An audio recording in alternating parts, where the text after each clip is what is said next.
Welcome everyone to Soundtrack Jamaica, where significant stages in a phenomenal music history are connected with some of the country's turning points and critical developments. We take you decade by decade in words, song, dance, pictures and video on a unique journey through mento, ska, rocksteady, reggae, dub poetry and dancehall, illustrated by the RJR Gleaner Communication Group's unmatched archives.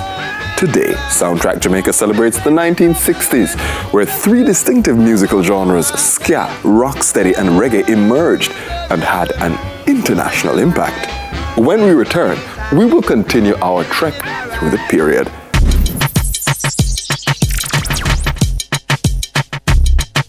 As popular as O Carolina was, Jamaica was not yet fully into ska, although the country's first internationally famed music genre had been infused with mento in the song. Jamaica's music had some growing up to do, as did the country, and it happened quickly.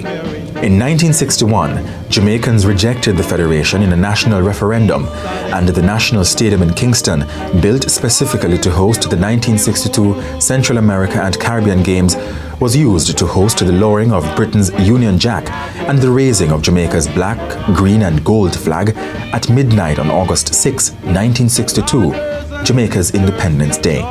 Jamaica's island-wide independence party was mostly to the sounds of ska. Ironically, a man originally from Trinidad but Jamaican to the core by choice, Lord Creator, had one of the country's top songs, Independent Jamaica, which was written for the independence occasion. Derrick Morgan's Forward March also celebrated the historic event, and these two songs are part of the Jamaican popular music tradition of recording and historicizing significant events in song. Despite the increasing popularity of ska, the rhythm and blues influence remained as Alton Ellis and Eddie Parkins, performing as Alton and Eddie, scored big in 1960 with Muriel for Clement Sir Coxsone Dodd. Another duo, Higgs and Wilson, consisting of Joe Higgs and Roy Wilson, did Manny O for Edward Seaga, who would eventually become Jamaica's Prime Minister.